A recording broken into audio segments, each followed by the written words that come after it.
Section 1. You will hear two colleagues, Marcus and Ella, discussing a work project. First, you have some time to look at questions 1 to 5. You will see that there is an example that has been done for you. On this occasion only, the conversation relating to this will be played first. OK, Ella, as you know, the deadline for this project is the end of the month, so we'd better plan it well. Yes, I've already been thinking along those lines, and I've decided we should divide this project into 3 phases. The pre-phase, then phase 1, and then phase 2, with strict deadlines involved for each one. The woman uses the term pre-phase, so pre-phase has been written in the space. Now we shall begin. You should answer the questions as you listen, because you will not hear the recording a second time. Now listen carefully and answer questions 1 to 5. OK, Ella, as you know, the deadline for this project is the end of the month, so we'd better plan it well. Yes, I've already been thinking along those lines, and I've decided we should divide this project into 3 phases. The pre-phase, then phase 1, and then phase 2, with strict deadlines involved for each one. Given that we have to finish this quickly, that sounds good. Tell me more. The pre-phase is the simplest. We just need to allocate a space or a place to do our planning, and this space will need to be quite big. Sure, and we have to decide on the equipment needed as well. Remember the last project when we didn't have enough projectors to present our ideas? We lost lots of time there. Yes, that was a bad start. That's why, after the pre-phase is finished, I've allocated a mere 3 days for phase 1. That will involve drawing the plans. We'll need Jenna to help us. And Marco.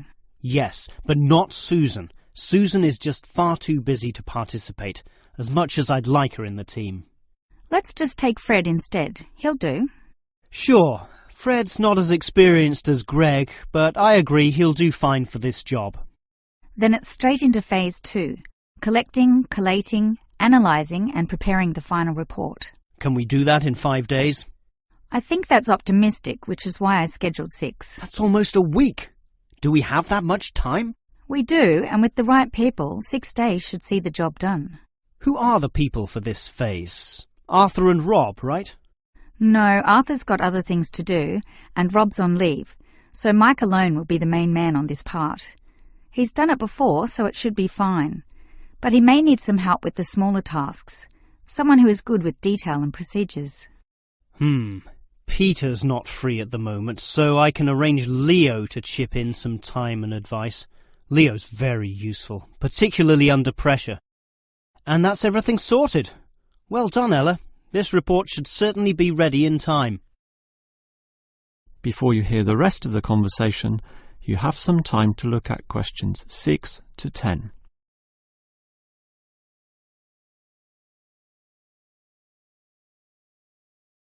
Now listen and answer questions 6 to 10.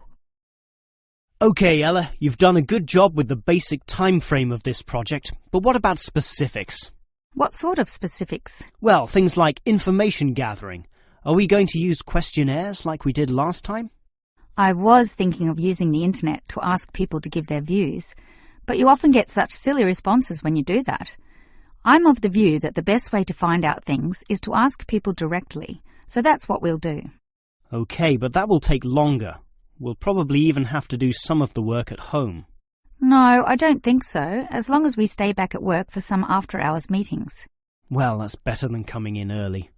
No one functions well in the morning. Also, the final report will need at least 2 appendices. Not only that, we'll have to attach a small booklet to the end, containing printouts of the relevant parts from all the foreign websites we accessed. That will take even more time. Are you sure we can meet this deadline? Yep, I've worked it all out, and I'm confident we can do it. Phase 1 should be finished by the 5th, leaving Phase 2 to begin about the 8th or 9th. Now, there's a public holiday on the 10th, meaning that everything should be able to be submitted on the 15th. And after that, we can relax and celebrate on the 25th when the design division gives us approval to go ahead. Ha! You're assuming that the design division will approve this, and that's not guaranteed at all. Oh, come on, Marcus, be positive. You know this should be approved. In fact, I'm even planning the celebration when this is all over. Oh yeah? What's on the agenda then? Well, we definitely don't want to party in the office, do we? We want to get away from this place, and we're all too busy with our own lives and families to find a mutual time free for a dinner party. So I thought we'd just buy some nice expensive gifts for everyone who participated. We can just give these to the people here in the office. That sounds fine to me, but make sure they're not too expensive. The budget department will never approve the cost. Don't worry, I know how much I can get away with. All right, I'll leave that with you. That is the end of section 1. You now have half a minute to check your answers.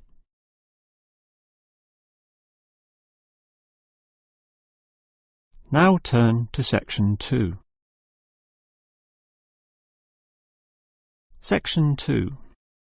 You will hear the manager of a fitness centre giving information about the centre to some new customers.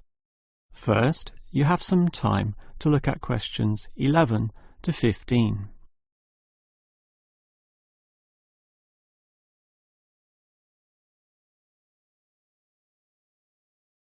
Now listen carefully and answer questions 11 to 15. Hello everyone, and welcome to the Fit for Life Health Centre, a place which, as the name suggests, is not just for short-term solutions, but rather intends to put you on a sensible and achievable footing for the rest of your life. And that's how we're different. For example, we could immediately put you on a harsh exercise program, expecting you to work out every day, but such a plan would see you quickly lose interest.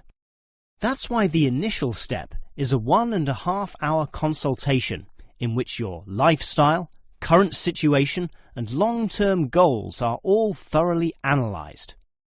Now, an important part of this consultation involves analysing what you eat. There's no point exercising here and losing weight, then putting it all back on later. You will need to show self-control and discipline in your diet, and we'll work on that. Similarly, we'll put you on an exercise regime suitable for your level of fitness. So that will involve a test where we will take you through some activities, then measure your heart rate and blood pressure to determine how fit you are. This will be monitored during every subsequent consultation, along with your exercise schedule, and that occurs monthly and not half-yearly, as with many other centres. As to our actual exercise machines and programs, you will have to decide whether it is muscle mass, stamina, or general fitness that you want to develop. Think about which of these 3 you want to target, and we'll design a specific program for you. But remember, bulging muscles aren't necessarily suitable for everyone. Sometimes it's better to think in terms of 2 simple concepts: muscle definition and stamina, or, if you are female, being fit and healthy, in both mind and body. Before you hear the rest of the talk, you have some time to look at questions 16 to 20.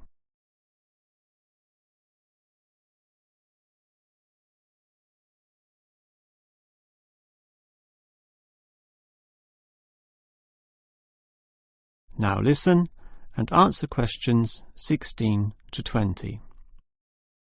Now, if you're going to work out at this gym, you'll need to think about your reasons for exercising. So let's consider that in more detail. Muscle mass is certainly popular with the guys, probably seeking to impress the girls. And with muscles comes the confidence to do that, right? Well, for that, you'll need our high-stress weight units, where pumping iron is all the rage. Moving on to other benefits, one of the main ones is beating the tension of life, right? And the longer the exercise is, the greater the rewards in this respect. Thus, playing squash can certainly help, and so can swimming. But what's much better, as every jogger will tell you, is their activity. So we have ample jogging machines and they're always popular. They can provide good fitness too, as can the yoga classes. However, again, let's not forget playing squash, which I would say is the optimum way to improve your general well-being. Such an active, energetic game, plus the competitive element, drives you forward into high levels of health and fitness. These, of course, are the ultimate purposes of being here, but remember, the centre is full of like-minded people, all of whom are interesting to meet and valuable sources of information. The yoga classes have a pre- and post-meeting session, so you'll certainly meet others there, although they'll all be yoga enthusiasts, which limits the range somewhat. But whether doing yoga, swimming or exercising, everyone showers, right? So those facilities are where you'll hear all sorts of interesting conversations and really get to know people. Not like the front desk area, which is mostly empty as patrons go immediately inside to do their exercise. Of course, the front desk can answer all your questions and has information brochures and such like, but for knowing more about a greater variety of subjects and community concerns, look at the notice board in the yoga studio, where there's a huge array of papers, leaflets and articles, all for you to read and consider. That is the end of section 2. You now have half a minute to check your answers.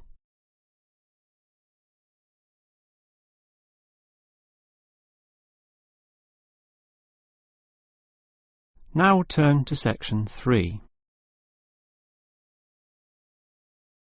Section 3. You will hear 3 students, Steve, David and Susan, discussing the different courses they attend. First, you have some time to look at questions 21 to 26.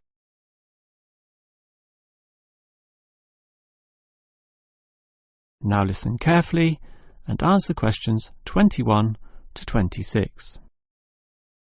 Well, gentlemen, we've almost finished our second semester at this university. What do you think of all the courses we attend?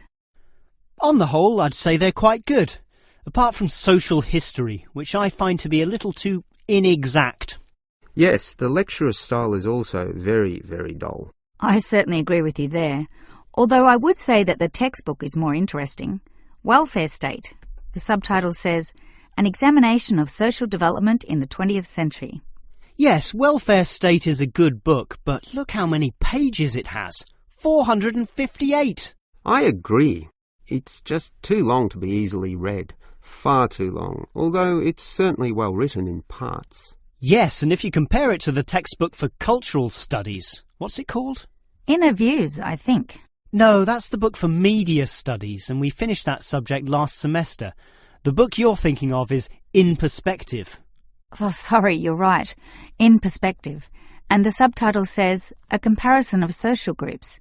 Somewhat interesting, wouldn't you say? Well, mildly so, as is the subject, dealing as it does with such a wide variety of issues. But the book itself certainly oversimplifies a very complex subject. I agree. I also got annoyed at its constant oversimplification. Life is more complicated than what it suggests. Yes, but what you call oversimplifying may well be considered clarifying. Look at this other textbook, Government in Action. Some may say that it also oversimplifies, but it must do so in order to present a coherent picture of an equally complex subject. Government in Action. Which subject? It's the textbook for political theory. Oh, I hate politics. That's why I don't like the active leadership subject either. And most of the stuff in that political theory textbook is based on the American system. You see, it's written by Americans, so it's not even relevant to us here. I'd agree with you there. It's not relevant to us at all, since our government uses the Westminster system. Yes, I suppose that is a problem. Before you hear the rest of the conversation, you have some time to look at questions 27 to 30.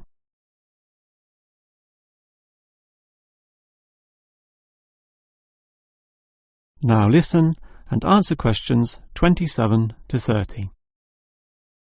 Well, it seems we all have certain criticisms about the textbooks we're using, but at the same time we all like some elements, at least, of the subjects we're studying. What's your favourite subject, David? I'm not sure. I like political theory, but... Cultural studies is by far the best, even better than political theory, which I also like, but just not as much. Why do you say that, Steve? I was thinking perhaps social history is worth considering as best. Social history is good, but I made my choice because the subject is relevant to this modern society. But so is social history, and I like the historical element, which the other subjects lack. Even political theory examines history only briefly and in a very narrow way, so I'd say social history is the most rewarding for me. What about you, Susan? I think social history is certainly very good, but political theory is, in fact, the best, since basically every human system boils down to politics. So, despite a certain irrelevancy in the details, the basic message remains as relevant as ever. Oh, Susan, you can't be serious. Let's ask Olive again. She's over there. Olive! Which subject do you think is the best? Ah, a difficult question. I'm very interested in culture, so cultural studies is certainly my cup of tea. But I'm politically active also, and hope to pursue this as a career. So political theory would be the one I'd pick. I don't believe it. Even with that irrelevant textbook? Don't listen to him, Olive. You have a right to your own opinion. That is the end of section 3. You now have half a minute to check your answers.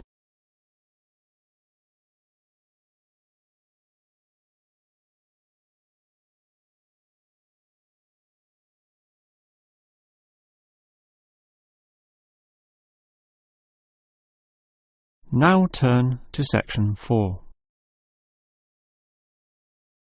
Section 4. You will hear a lecturer talking about the movement of population towards cities. First, you have some time to look at questions 31 and 32.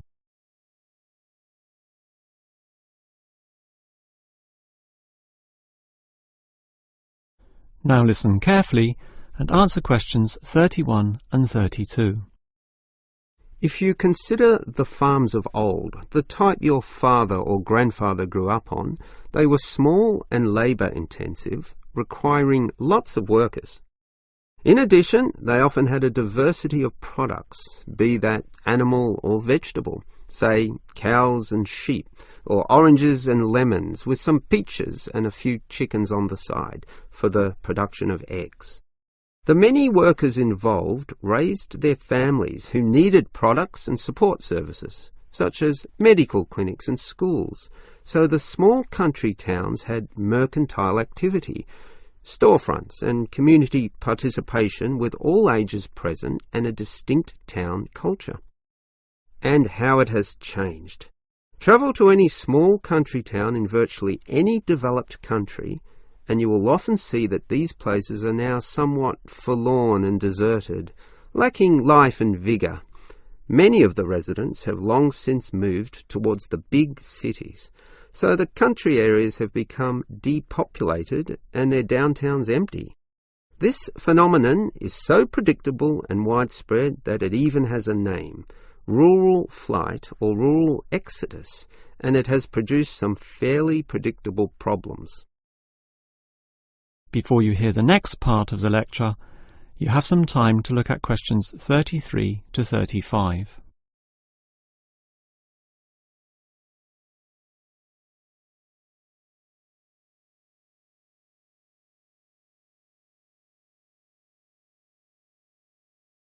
Now listen and answer questions 33 to 35. As for the causes of rural exodus, the most obvious is the industrialisation of agriculture. This comes in two aspects, one of them being monocultural farming practices. What this means is that it is now more efficient to have one product and focus on its needs almost exclusively.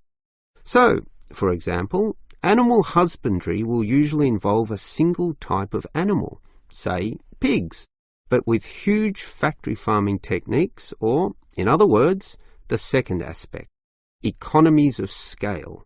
This means instead of 200 pigs, there'll be 2,000, tightly fitted into small pens or cages, with high-density waste disposal and automatic feeding systems. Yet, Despite this huge size, it can all be controlled by just a dozen farm workers pushing the right button. You might not like it, but in a competitive market, the cheaper the overheads, the better, and one can't argue with market economics. It's simply the way of the modern world, and it has changed the face of rural districts, mostly for the worst. Before you hear the rest of the lecture, you have some time to look at questions 36 to 40.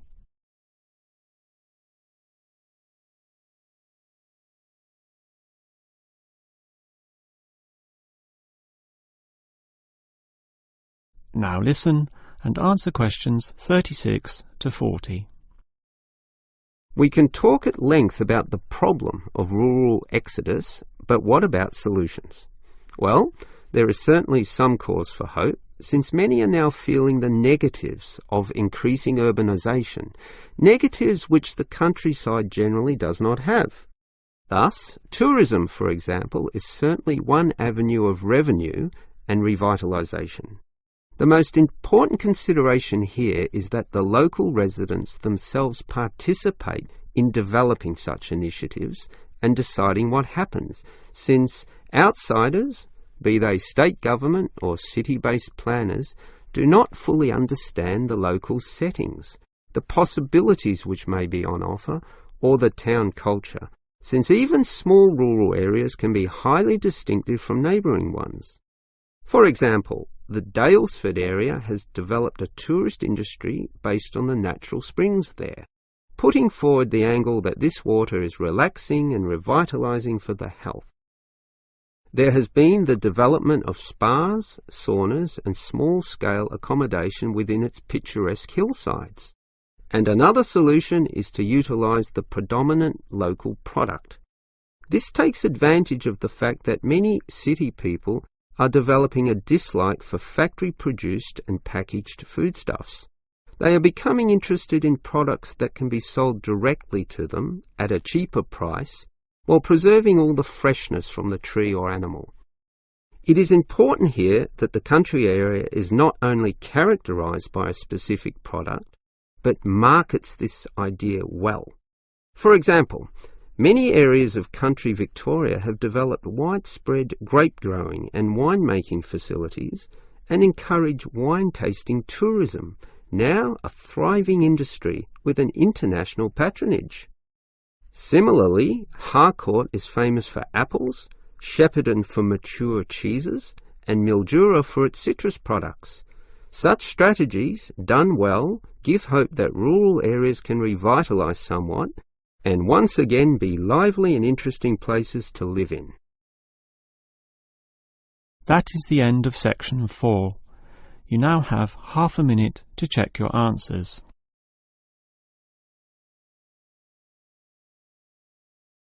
That is the end of the listening test.